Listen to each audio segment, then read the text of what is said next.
Hello, School Transportation Nation. It's Tony Corcoran. We're glad you made it. This podcast is brought to you by TransFinder, the leader in school bus routing software. With me today, Ms. Taylor Ekbatani and Mr. Ryan Gray. Welcome, guys. Hello. Hi. Always great to be on the nation. Nice. Taylor is back from Des Moines, Iowa. Taylor, you were deep in the NCST School Transportation Congress. Hasn't convened since 10 years. I mean, that feels like an eternity. COVID obviously precluded that from happening, and there's been a lot of changes. Gosh, yeah, I mean, EV school buses really hadn't reached the level that it's at. You have alternative student transportation is another hot topic. I'm sure you can dive deep on some of these great discussion points. But before we do that, we got a quick message. Are you part of a top transportation team? If you said yes, I invite you to apply today for this special awards program at toptransportationteams.com. Our friends at TransFinder launched the Top Transportation Teams program about 3 years ago in collaboration with ST and EXPO. It provides the opportunity to get your team the recognition they deserve. Why enroll? It's a great team building exercise, and you will learn from other school districts and private school bus contractors about how to become even better team than you are today. 6 winners and an honorable mention from across North America will be announced at ST and Expo West this summer. You'll receive complimentary full conference registration, accommodations, and a ton of media attention. You don't have to be a TransFinder client either, though I'm sure you'd love to be. School districts and contractors are encouraged to enroll. Visit toptransportationteams.com to learn more. Enrollment ends May 16th, so get started today. That's toptransportationteams.com. All right, Taylor, let's talk about it. What were the top talking points that you heard about at NCST when you're on the ground there?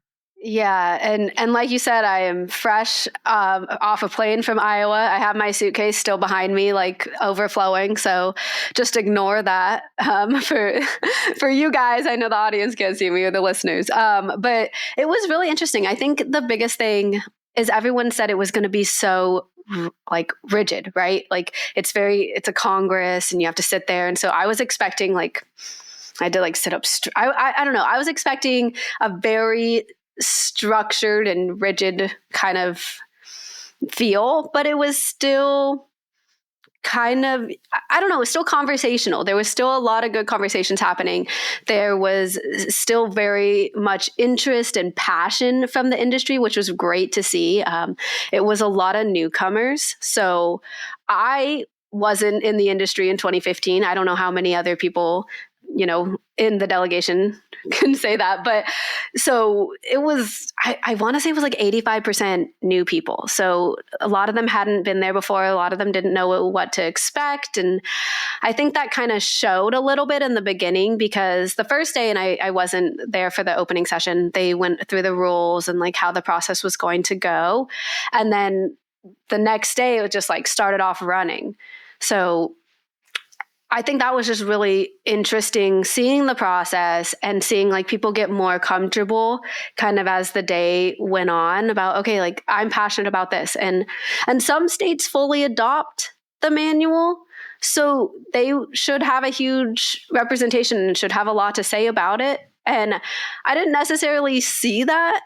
From what I heard, and this is just talking to people, so I haven't confirmed it yet, but North Dakota fully adopts the manual, but then they weren't there. So that's kind of interesting to me. So I think that, because whether it's a regulatory adoption or it's legislated, it's a mandate, I think that, and who knows, it might have been that with the school year still going on, maybe they couldn't fill a delegation. I know that there was up to 7 people, I think, that could be in a delegation, but it could have been a couple. But it's interesting, that no state director at least was from there. I don't really know who's active from North Dakota anymore. At least working with NASDIPs from the state level. But certainly, if they adopt it outright, they're probably just thinking, oh, we don't need to be there if there's nothing pressing, I suppose, for anyone to talk about. which again is kind of mind-boggling, but it is what it is. What stood out to me was that I think didn't it end a half day early, Taylor? So it was supposed to go through about noontime or 1 p.m. local time there in Des Moines area last Wednesday. And it was done by Tuesday night at like dinner. Yeah. Yeah, I know they were like, okay, we could push through this last hour. We could meet tomorrow. And everyone rose those little green paddles and said, let's push through. I think I was talking to a lot of people, and I think that because it hadn't met for 10 years, these proposals, right, they've been in the works this whole time. So they came ready, they came with information, they came knowing what they wanted to say. And a lot of the committees, writing committees, a lot of the breakouts, the writing committees, a lot of the writing committees said some stuff and it just flew by. Like there was no discussion. I think it was the special needs writing committee. That one went by really quickly. So I think that's a testament to the committees that they really put a lot of time and effort into this. Yeah, I think you're right. They did. And because we were supposed to have the last NCST back in 2020 and we didn't. Now, certainly there's some new things that came along, electric school buses. I don't know, what was the conversation around alternative fuels and electric? So the emerging technologies was new this year, and I think people were happy to see it because it kind of just broke down some best practices, some ideas, some standards on what to do. Okay, labeling high voltage versus low voltage stuff, how to secure high voltage stuff. That was really interesting, and people I think were happy to see that because I think in 2015, right, like you said, Tony, there was like no electric vehicles or they were very limited. So I think that was a really good conversation that a lot of people were having. Yeah, there were none. I think I was at the 2015 deliberations and there was conversation around hybrid, which we know never really went anywhere in this market. But certainly that, I think you're right that the folks that I was talking to remotely, since I wasn't there, but chatting with, said the same thing. That a lot of the writing committees really had all their ducks in a row. It's always a laborious process. I mean, hats off to all the volunteer army across the nation who signs up for these different writing committees, especially looking at the steering committee. So the National Association for State Directors of Pupil Transportation Services, NASDIPS, they run NCST every year. It's a real big testament to Executive Director Ronna Weber, who really corralled everything. And then you look at the steering committee headed by Michael Rocco, our friend in Indiana, the state director there. So we had an old friend of ours, Charlie Hood, one of the former NASDIP's presidents, and he's still one of our TSD board of advisors from the state of Florida. He was cajoled out of retirement and served as the on-site chair. And Taylor, you had a conversation with him. You had a nice little video interview that we posted on our socials. Yeah, it was great to see Charlie. I was surprised to see him out there because I know he was very much retired, but he did a great job. And I think a lot of people agreed, he kept things running smoothly, kept the discussions in order, and truly did a great job. So it was great to see him and catch up with him. And yeah, like you said, there's a video online. I got a sneak peek of that. Someone told me I was talking to a couple weeks ago, said that he was going to be there. So I was like, oh, and I was at that point, I was going to be traveling. I was looking forward to seeing him. So we text fairly often when he's not out fishing and doesn't have his cellular coverage out there in the Gulf of America, I guess is what it's called now. But there were some other things that happened. So another new thing this year, Taylor, was this alternative transportation writing committee. Can you tell us what happened with that? That's been a hot topic. Yeah. So I also broke it down with David Johnson. He is our guest on the podcast. So stay tuned for that. He is the executive director for the Iowa Pupil Transportation Association. So we dive into alternative transportation definitely more later. But the biggest thing I think was the driver credentials that they talked about. So the proposal had, a list of different driver credentials that an alternative transportation provider should have. And after going through all these amendments, boop, boop, boop, boop, boop, boop, boop, it ended getting cut. And it just became a little paragraph that basically says, refer to state and local guidance for driver credentials. So instead of having ideas or recommendations, it basically just kind of reverted back to state and to local decisions. And that's what the delegations wanted. I know some people stood up, John Benish, our friend from Illinois, who said that he wanted to see alternative transportation and CDL have the same requirements for a driver. And he said, why do we have this section? Why isn't it just to be a driver for student transportation? These are the requirements. So he was really passionate about that. Whereas other people, fought and removed that list that was provided to a paragraph. So I thought that was really interesting and really noteworthy. So I know we've reported a lot about that. And it's a moving target. And I think we see the states driving this a lot. Of course, California's law is going into effect this summer, which was requiring, for example, drug and alcohol testing, which none of these companies have heretofore provided. It's always been kind of a zero tolerance. But in California, at least, any of these companies that are operating there, that's going to be something they're going to be beholden to. And I know that was part of what some of the at least proposal was. Where did that fall with the final vote in terms of drug and alcohol? So I'm still going through all my notes because I have pages and pages of this. I know there was some conversation about drug and alcohol testing, and that the drivers should be tested on unemployment.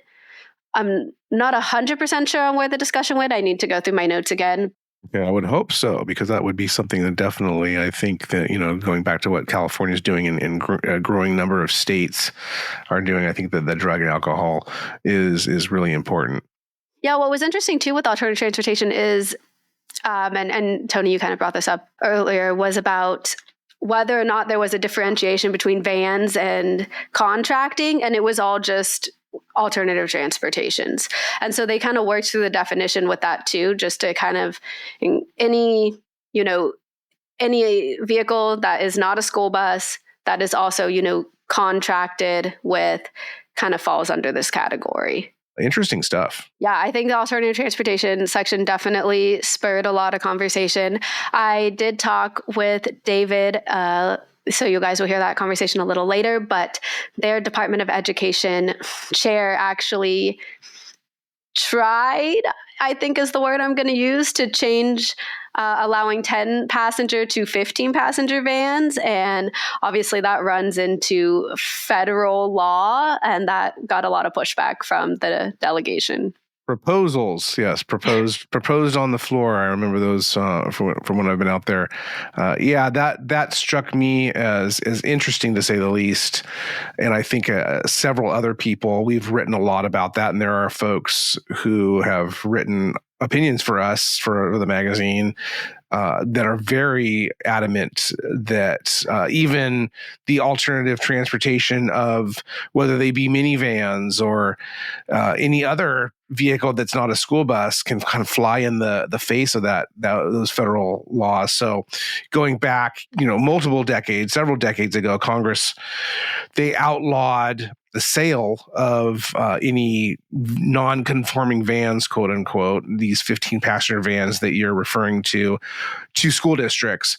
And in 2005, with the transportation reauthorization, they tried to close the loop on that, where they forbid school districts from purchasing, leasing, or renting any of these type of vehicles. So yeah, certainly I think they think that they find another loophole in that. So it'll be really interesting to see how that, or if that proceeds. Yeah, other top headlines. I know last week we saw Bluebird come out with their earnings report, which was great to see. Very positive. Looks like they beat on earnings for the second quarter guidance, reaffirming their long-term outlook. Ryan, what's kind of the financial numbers? What's the breakdown look like from our friends in Bluebird out in Fort Valley, Georgia, Macon area? Absolutely. So they another really good financial result for them. They've been building up some really positive momentum these last few years. Things were along with a lot of companies kind of in the doldrums for a while as we were doing the COVID-19 dance, where they had net sales of $359 million, adjusted EBITDA of $49 million with 14% margin, just under 2,300 school buses sold, and then basically reaffirming their year-long guidance of 200 million or 14% of revenue for their EBITDA, adjusted EBITDA. So things are going pretty well. I mean, amid all the tariffs that we're talking about and the price increases and whatnot, we still don't have a great perspective on what that looks like. And I think we're going to know more as time goes by. And that with that whole tariff situation, it's evolving. I mean, as we were going to press with this podcast, the U.S. signed a tariff deal with the U.K. I think that there's many other countries that are also on the hook for some updates. So isn't it it's a framework? I don't know if it's signed yet, right? Isn't it supposed to be like it's in the works? Yeah, framework. I think it's, these things are moving day to day. So, yeah. But I think that we'll know a lot more as we go forward. Still, it was interesting thinking back to ACT Expo that I think I heard the tariff word once, at least officially on stage from a speaker. I didn't attend everything, but certainly it's no one, when you're in manufacturing, a lot of these companies, they're still trying to figure out what this is all going to mean. So it's understandable. And anytime you're talking about price increases that are going to be passed on to consumers, that's a slippery slope. But certainly the continued expansion of alternative fuels, I think we saw that with Bluebird. We're seeing that across the board. That's going to continue. So I think that this is a good signal anyways, that amid all of the uncertainty that manufacturing demand is moving forward. And that's, like I said, that's a great sign of hopefully things to come.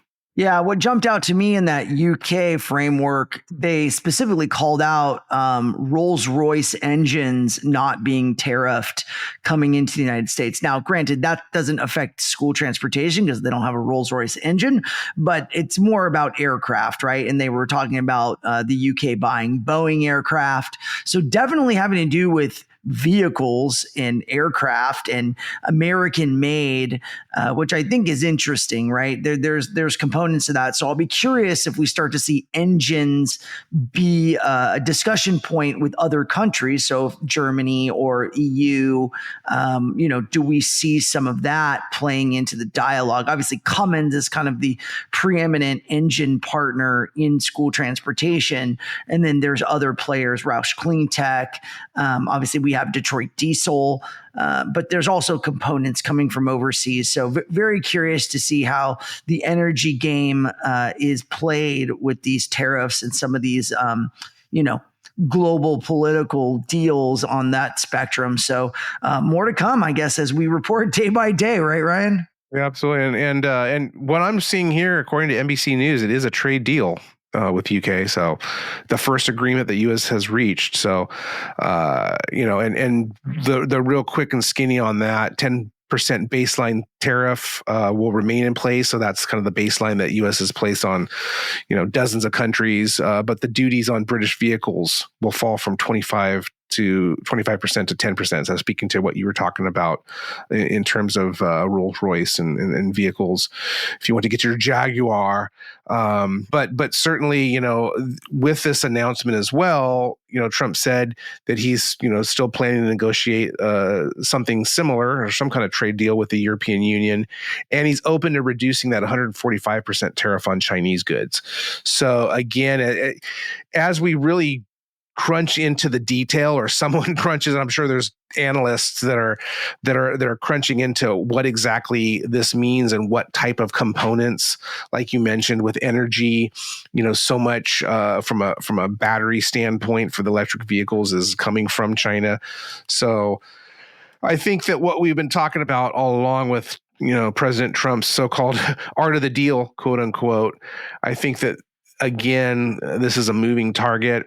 And as time goes by, hopefully by the time July rolls around, when we have STN Expo West out in Reno, Nevada, we're going to have a panel with the OEMs, including Cummins, Bluebird, Icy Bus, Thomas Built Buses, and BYD, or what they're now known as Ride Mobility. So certainly, it'll be interesting to see what more detail they can talk about when that rolls around. Yeah, great stuff, guys. As I'm perusing the stnonline.com website for our wire reports, I noticed there is a lot of stories about, students struck by school bus, Washington school bus driver fatally injured during crash. We've got children charged after attack, assault. Just feels like pretty nasty stuff. School bus attendant arrested for inappropriate behavior. Another one in Massachusetts, student struck by a school bus, which kind of leads me to our STN Expo session. Accident investigation training returns to STN Expo West here with our own Dick Fisher, industry veteran, as well as Pete Baxter. Ryan, you got more details on that session out at STN Expo? Absolutely. So it's something that we've been offering for the last couple of years. We're evolving it. Extremely popular session. So that's going to be on Friday, July 12th. It's going to be a 4-hour seminar. School bus accident investigation. Be prepared for a lawsuit. So as you mentioned, Dick Fisher, who won our STN Lifetime Achievement Award last summer. Yes. And his good friend Pete Baxter, the retired director of transportation for Indiana Department of Education, past NASDAP's president, past NAPT president, one of only a couple, by the way, that have held both offices in this industry, and NAPT Hall of Fame member as well, inducted last year. So they have some great perspective. I mean, I think together they literally have like 100 years of experience in the industry, a lot of lessons learned. And you're right. I mean, we talk so much about the accident, and this is an accident investigation, but really it's incident investigation, because it not necessarily is the school bus involved in a crash, because still, time and time again, 99% of the time when we see these news articles from the wires from across the nation about a school bus involved in one of these accidents or crashes, the school bus is relatively unscathed. The students, maybe there's some injuries, and certainly those are not to be discounted, but most of the time they're relatively minor. We know that many communities and first responders, out of an abundance of caution, will treat those students at the scene, sometimes get them to the hospital just to be evaluated. But 9 times out of 10, those children, it's an abrasion, maybe it's a broken bone, which is of course not fun, but they're able to, for the most part, walk away from these crashes.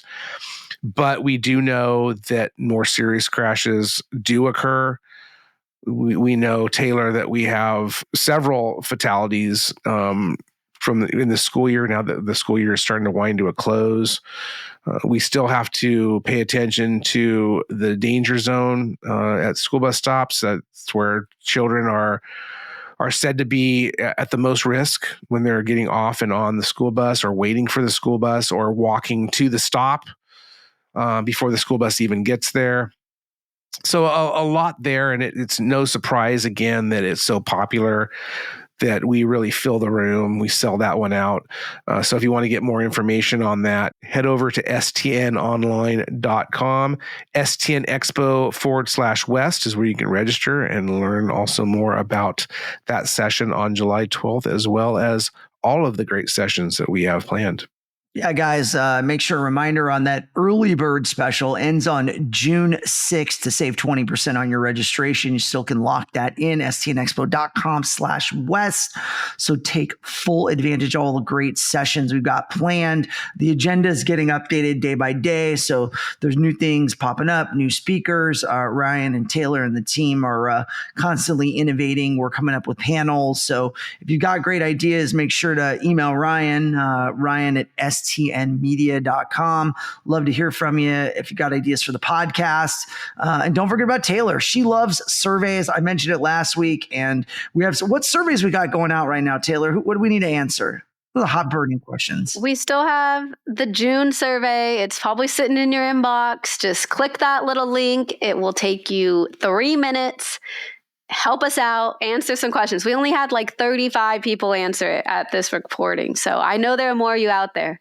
Guilt them, Taylor. Guilt them. Maybe we need to send another email out. So look out. We'll email you again. Make sure you fill out those surveys. We love to kind of crowdsource information in the magazine, and we really need your help to do that. It takes a team. It takes a village to get all that detail out there. So we appreciate you guys in advance for taking a few minutes to share your thoughts and feelings on some of the topics that is near and dear to all the industry. So good stuff, Taylor. Thanks so much. Other things, Ryan, that we were looking at, I know with STN EXPO, we also have the TSD conference, Transporting Students with Disabilities, kind of off in the distance in November, but we're getting prepped for that too, right? That's November 6th through the 11th, which is, it's a little ways off, but I feel like that's a hot topic too, right? 6 months flies by really quickly. Yeah, we already have a really great agenda up, and there's going to be plenty more detail that's coming in the coming months, folks. So don't worry. But really looking forward to hearing from Michelle Gay, who is our featured keynote. She's going to open up things on Friday, November 7th for us. So she is the parent of one of the children who was murdered at Sandy Hook. And she, along with a partner, founded Safe and Sound Schools. And so now her daughter, Josephine Grace, she was a student with disability. And so really Michelle's made it her life work to really promote the importance of safety for students and developing curriculum and training with respect to that for the students as well as staff of all ages, all abilities, all educational levels. She's going to be talking about developmentally appropriate safety education. So that's really looking forward to that. We'll get her on the podcast, I'm sure, here later this summer. Also extremely excited to get back into our speakers fold. Glenna Wright Gallo. A lot of you folks will remember the name, or the name will sound familiar to you. She most recently served as Assistant Secretary for Special Education and Rehabilitative Services, or OSERS, at the U.S. Department of Education. Certainly, the U.S. Department of Education has been in the crosshairs of the Trump administration. Glenna now is a consultant. She's living out in Las Vegas, developing a lot of disability-focused guidelines and funding resources.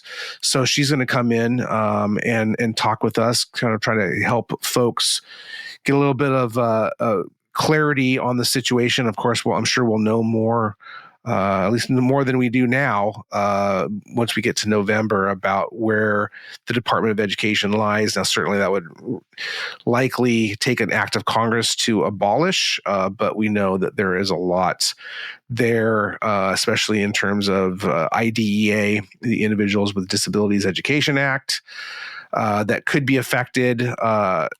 That's a federal law, along with several other laws that transportation must adhere to. Those will live on, but how and where? I think that's the question. And what's the impact going to be on funding? Have our good friend Betsy Helfrich, special education attorney. She's going to be coming back for avoiding the bumps and legal hazards. That's always a very popular session. I think we're going to mix things up a little bit. I think she's going to be doing a panel as well. And kind of day by day, finalizing some more speakers, some more sessions. We're looking to do a 4-hour seminar, hands-on seminar on American Sign Language. It's been a couple of years since we've done that. So working with the Texas School for the Deaf, talking, about social stories and the importance of those. So talking with Dr. Jill Metcalf out there in Texas, formerly of Aldine ISD, So we're putting together something on that. And then, of course, we have our 8-hour NHTSA child passenger safety on school buses. We're going to have a return of our evacuation training. We're looking to increase the training on attendance. And I know back to NCST, that's something that came about with the proposal there, where, requiring attendance for all buses that are transporting students with disabilities, regardless of if their IEPs called for them or not. So that's certainly a recommendation we're going to be jumping into. The impact on Head Start, and Head Start is in the crosshairs with the Trump administration right now. What's that mean? With NCST, part of that process was pulling apart the infants, toddlers, and preschoolers section from transporting students with disabilities, so that there are two separate sections. So we have two of the writing committee chairs for those sessions, Denise Donaldson and Alex Robinson. We're going to be unpacking that. So just an event you cannot miss, Tony and Taylor, especially if you are doing anything with regard to transporting students with disabilities and preschoolers, infants, toddlers. Really looking forward to further developing that agenda. And again, folks, stay tuned to tsdconference.com, stnonline.com. I know we send out a lot of emails. Tony likes to get out his invitations, so we'll be sharing a lot more detail here in the coming months. Yeah, thanks, Ryan. You guys are working really hard on this show, and it shows. We definitely have so much great content, so many experts that we've engaged stakeholders to help you guys out in the nation be the most successful you can be, having to deal with all the nuances and challenges you're faced with on a day-to-day basis. We're trying to help just a little bit more, get you the absolute best in training and hands-on training. So definitely invite you to come explore STN Expo and or the TSD conference. So take full advantage of that. Again, stnexpo.com/west and tstconference.com for all the details there. Without further ado, Taylor, we have an amazing interview with you coming up here in just a second. Hello, nation. We are back, literally recording this like a day. Two days technically after the National Congress on School Transportation. It ended on a day early. It ended on Tuesday night as opposed to Wednesday. So we are still in the midst of it this week, just I think digesting everything. And I have David Johnson here on the podcast with us. He is the executive director for the Iowa Pupil Transportation Association. So welcome, David. Great to see you again. Yeah, thank you. It's good to be here. Yeah, so you were at NCST. Was that your first one? That was my first one, yes. Yep. I think I was like 85%, I think, of people were new. Yeah, it was a large showing of first-timers, but that's really not much surprise when you think that was the first NCST in 10 years. Right, which is crazy. Yeah. It's actually kind of funny because we were handing out challenge coins. IPTA was handing out challenge coins at the beginning from when we were supposed to have it in 2020. Yeah, because it was all set and ready to go.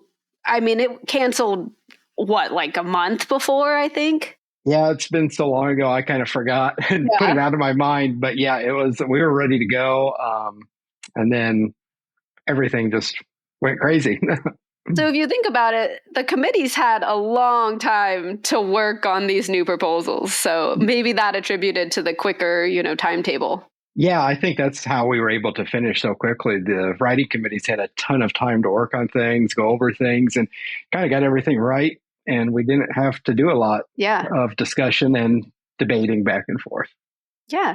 So we're in Des Moines, your home state, if you will. How long of a drive was that for you? I had a long 20-minute drive into the hotel every morning. So no time at all. Yeah. How was it, being in Iowa? It was great. Loved having NCST in Iowa. It was a real honor. I really hope they choose to continue having it in Iowa. This was the second time having it here. I make the same pitch for our state conference, which is held in the same location. You just can't beat having the airport right across the street in such a nice facility there at the Holiday Inn. Yeah, it was nice. I mean, for me too, just being able to get on the shuttle and it takes me to the airport in like 2 minutes. There was, no stress about having to drive to the airport. So that was really nice. Yeah. Yeah, so many times, we go to conferences wherever it may be, and it's a 20-minute Uber ride to the location or something like that. So that's always my pitch for having it in Des Moines. You can't get any more convenience. You're right. And the downtown was so clean. Like every time I was talking to people, I was like, that is probably one of the cleanest downtowns I've ever seen. That's awesome. Yeah. Yeah, they're really proud of it. And over the last few years, they've done a lot of efforts just to make sure to keep it that way. So you kind of mentioned, they're at the end of the NCST, and we're kind of jumping around a little bit, but they put up a survey kind of asking, is every 5 years appropriate? Should it meet every 2 or 3 years? Should it move locations? Just kind of what your thoughts are on that. Yeah, like I said, I'm biased, so I think the location needs to stay the same. I also understand wanting to move it around, maybe allow different cities to host it. On the timing, I'm not sure. We went so long this time, so maybe normally 5 years is okay, but we also have so much change in student transportation and technologies on school buses and all of that happening right now, that maybe some things need to be reviewed sooner than every 5 years. So I'm really torn on that one. I just hope we don't go 10 years again. Yes, I think everyone would agree with that statement. Well, in the 20, if you think back to 2015, I wasn't in the industry, so I cannot think back. But I mean, just in the 7 years that I've been in the industry, so much has changed. Specifically looking at electric school buses, I think that was one of the big ones. And then they added emerging technologies, writing committee. So that was talked about. Was there anything that kind of surprised you there? I think that was the big thing with this year was I didn't think we changed a lot of things. We made a lot of adjustments for electric vehicles. I think that was the big thing this year is electric vehicles. And I think the emerging technologies was a good thing to add because we have so many technologies that have shown up over the last 10 years, and there's so many more coming, and they're changing so quickly.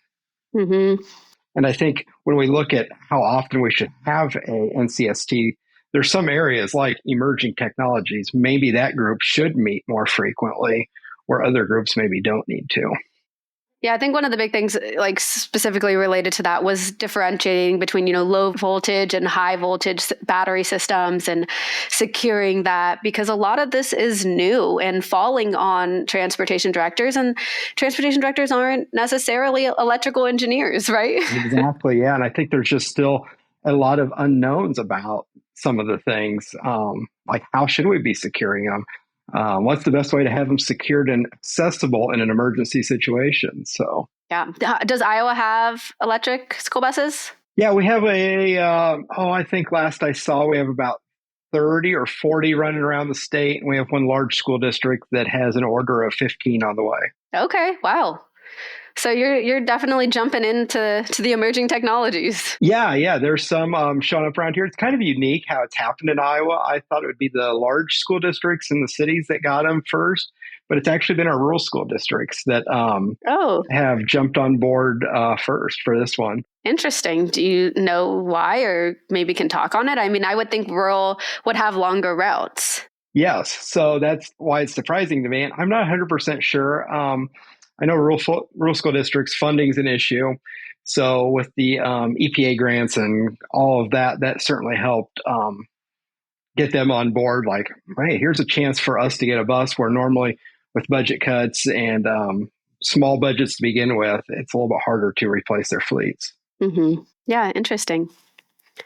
So coming off the conference, a little bit of background on it. So the NCST had 48 states represented. So there was 2 states and then DC that didn't go, but each state can have up to 7 delegates. So how did Iowa kind of decide the delegates? And then I know there was alternates, and I saw you guys kind of switching out every now and then. What was that process kind of like? Yeah, of course, being in our backyard and easier for us, we had a full delegation of all the delegates and alternates that we could have. And I think we might have been the only ones that had that because we were the only ones, like you say, switching out.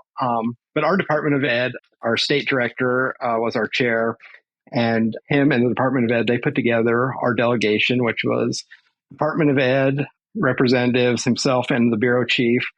the 3 bus inspectors for the state, the state patrol, and then Iowa Pupil Transportation Association was myself, and transportation directors from 2 school districts, or 3 school districts. Okay. Well, how did the transportation directors get chosen? Was it just name in a hat? They were interested, or they stood out? They're very involved in other groups in the state. They're on transportation advisory group for the state. So those that are involved and kind of are already into things. So, okay. And then, the NCST meets, kind of to give people more of a little background, it goes over proposals, and at the end, it is updated to the National School Transportation Specifications and Procedures Manual. And states can kind of choose to adopt that manual in full, adopt parts of it, use it as a resource, a reference. How does Iowa kind of take that away? Yeah, so once that comes out, our Chapter 44 group, it's Chapter 44 in the Iowa Code, we'll get together and we'll use the NCST manual as a reference and update our school bus specs with that. Okay. So based off of the conversations, is there anything that you heard that you're like, okay, yeah, like I want to take that? I don't know if it's too soon to speak on it, but anything that you're like, oh, that's a good idea, or like, I like that?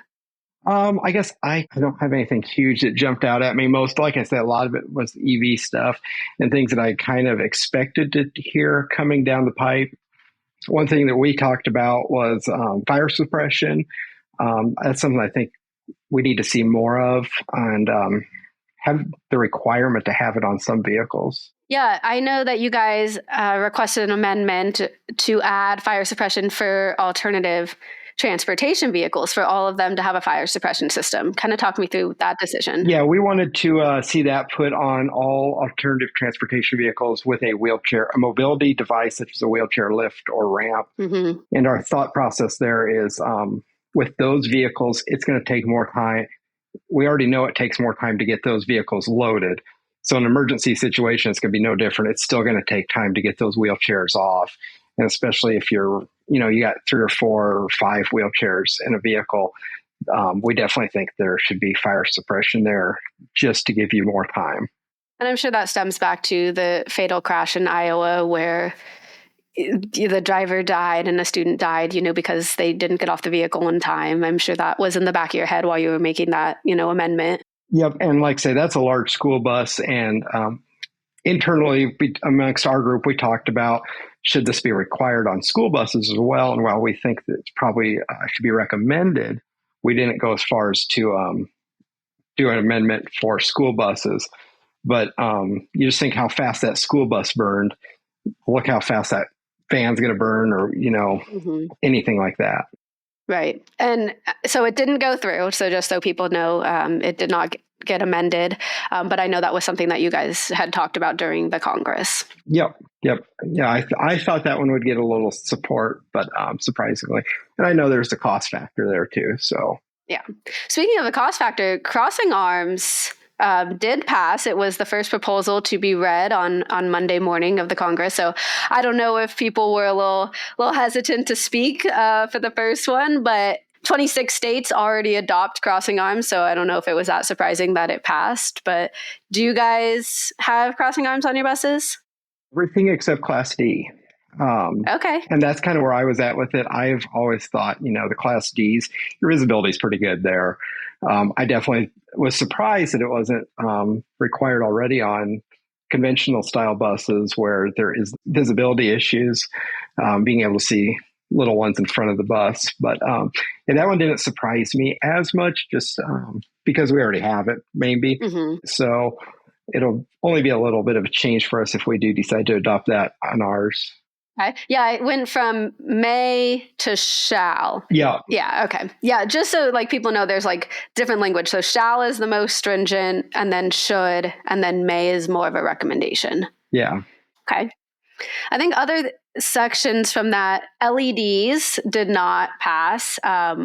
That I don't know necessarily if they thought was interesting. I know it said that there was no cost factor in the proposal, and that kind of raised a couple. We found that interesting, that there was no cost factor to put a more expensive light on your bus.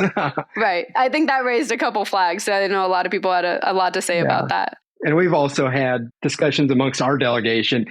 We're not real sure if the LED technology is the best option.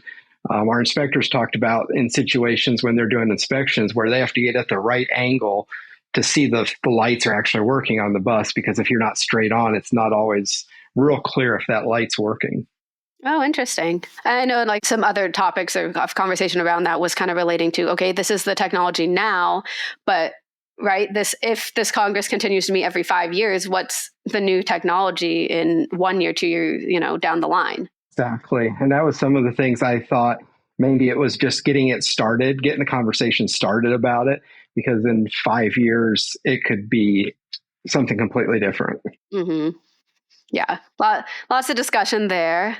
I'm trying to look through my notes here because I think there was, like I said, like we're still digesting. I think the conference it was a lot. Yeah, I can't remember how many pages there are in that book, and then to go through that we got it done in 2 days. That's pretty impressive. Yeah. And even just in my notes, right? Like I'm looking at my notes right here. I have 29 pages of notes. Yeah. So just a lot of information. It was, I honestly don't know what I was expecting. I think a lot of people said it was going to be very, I don't want to use the word boring, right?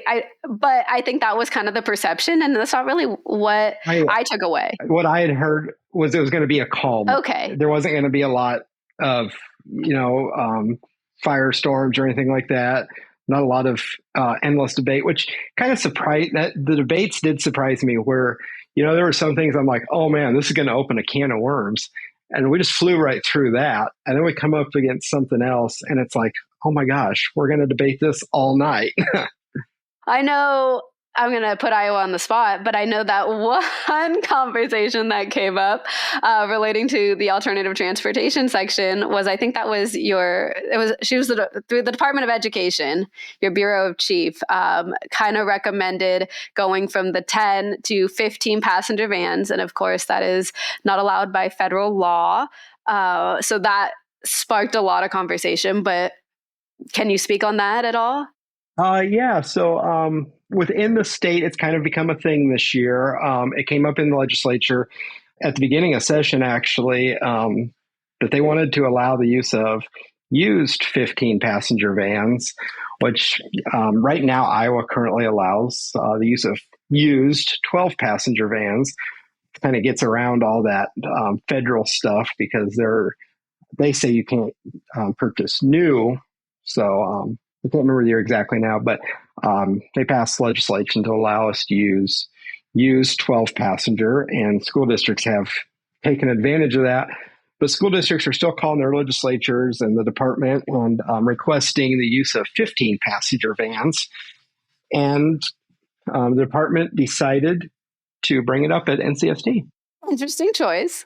From what I would think is that probably wouldn't even if it was voted on, I don't think that they could have passed that just because it is federal law. That's exactly my thought. Okay. So yeah, I think it could have became a suggestion, and I'm not even sure how that would work, because then you're still fighting the federal law where the dealerships still can't sell you that vehicle. Right.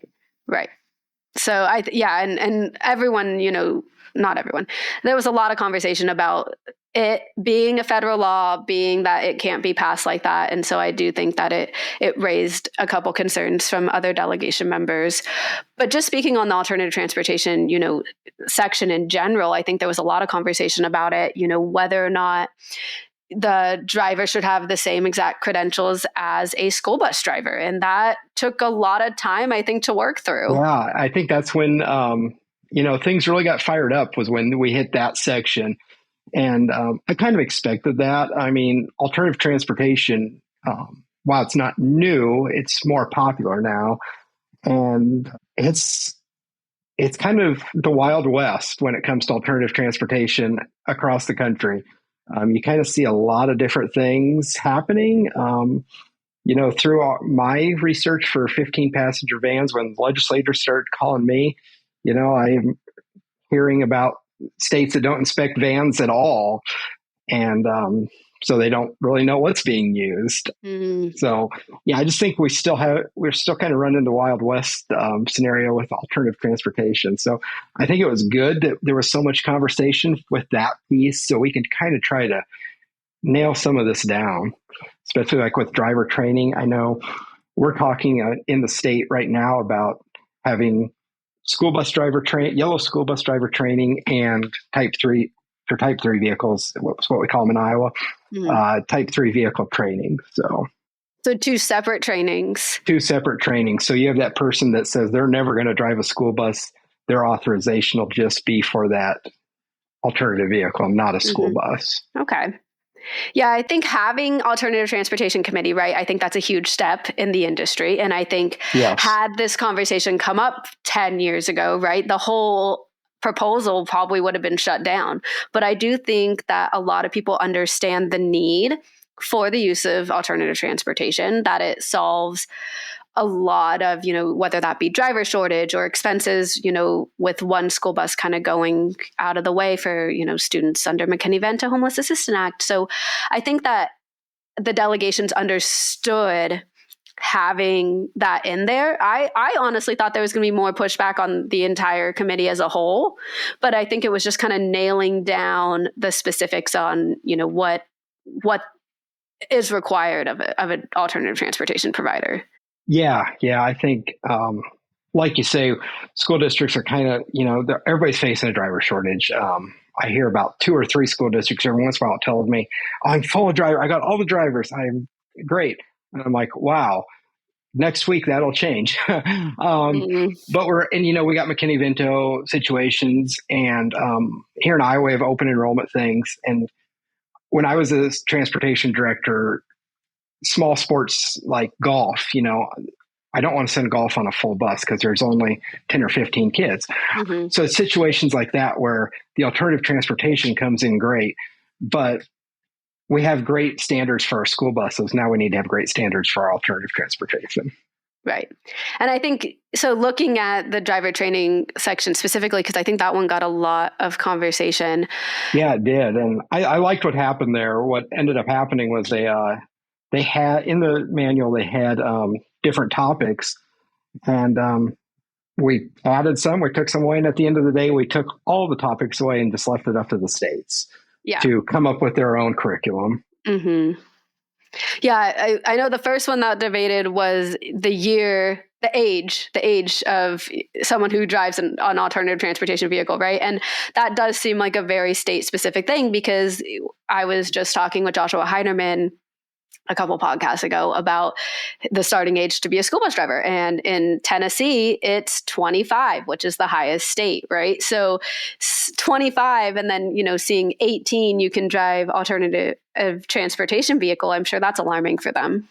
Yeah, I would imagine if your school bus age is 25, I'm sure allowing an 18-year-old to drive a alternative vehicle would really open their eyes and be like, wow. But yeah, I think, we did have a lot of discussion about the age. And I believe at the end of the day, we decided on that should be up to the states too. And I believe, if I remember correctly, we just took the number out completely. And I think that's a good thing, because like you say, there's so much variation across the board for school buses. And I also go back to when I was asked about school bus driver age, it's kind of the person. You might have that one person that's 18. I had the great fortune when I was at school district, I had an 18-year-old come to me, wanted to be a school bus driver. After much hesitation, we did it. Ended up being the greatest thing ever.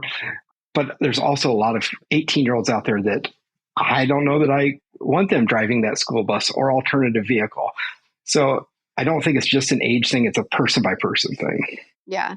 I think that kind of sums it up too, with kind of going back to your states, your local districts, on what they would allow, what they would approve. And that was, like we said, kind of the entire basis for that driver training. You mentioned they had a list of all these different requirements. And at the end of the day, everything was just cut to a little paragraph that basically says, do what your state and school district is comfortable with. So kind of with that, I know you mentioned earlier, you guys have 2 different trainings for CDL drivers and then alternative transportation. What does that kind of look like in Iowa? What kind of trainings are required? We're actually working on doing it right now. Okay. Yeah, we're still doing the one training. Everybody goes through the school bus driver training, but we're getting ready to start discussions and meetings of what that's going to look like. But we want to have that opportunity for the alternative vehicle driver to not have to go through all that school bus stuff. So like things like air brakes and things like that they're never going to need, that won't be in there. But their driver authorization will then only be for alternative vehicles. And then if they ever want to upgrade to the school bus part, then they'll probably just have to take those school bus pieces. Okay. So are you seeing a lot of van usage in the state? Yeah, we are. Okay. Yep. And it comes back to the driver shortage, I believe. Mm-hmm. And so more van usage than, maybe contracting with some of the passenger car alternative transportations? Yeah, we don't see a lot of the contracting with passenger car options in the state. We have a little bit in the metro areas, but not a lot. So more kind of nailing it down for personal districts. Okay, this is what your van drivers are going to go through, and this is what your CDL drivers are going to go through. Yep. Okay, yep. Awesome. Well, yeah, before we wrap up, is there anything else that you wanted to speak on the process or anything else that jumped out to you? Yeah, like I say, it was my first one. So I was supposed to be there in 2020, but waited an extra 5 years. And instead of going as a transportation director, I went as executive director for the Iowa Pupil Transportation Association. I thought it was amazing how it all worked. Shout out to Charlie Hood. He did an amazing job running everything, keeping everything in order. Rana and Mike Laraco, they both did incredible planning everything, putting it all together. So happy that we were able to have it here in Des Moines, and glad that everybody from across we have 47 states got to come experience Des Moines for a couple of days. Yeah, it was great, and I'm looking forward to the next one. Yes, me too. Well, thank you so much for jumping on, David. Really appreciate it. Thank you. A special thanks to Taylor, Ryan, and David for coming on. Great conversations. Also, special thanks to TransFinder, our episode sponsor. We appreciate them for being the leader in school bus routing software and the sponsor of this podcast. Guys, don't forget stnonline.com for all the latest news and analysis on the school transportation industry. You can get all the info you need this summer at STN EXPO West. Sign up today. Take advantage of that early bird discount. Save 20% on your registration until June 6th. stnexpo.com/west. Take advantage of that. And guys, you can share this podcast with everyone in your network. Get it out on social media. We appreciate the reshares. Taylor, appreciate you filling out the surveys. Guys, we love you. We'll see you next week, Nation. Take care.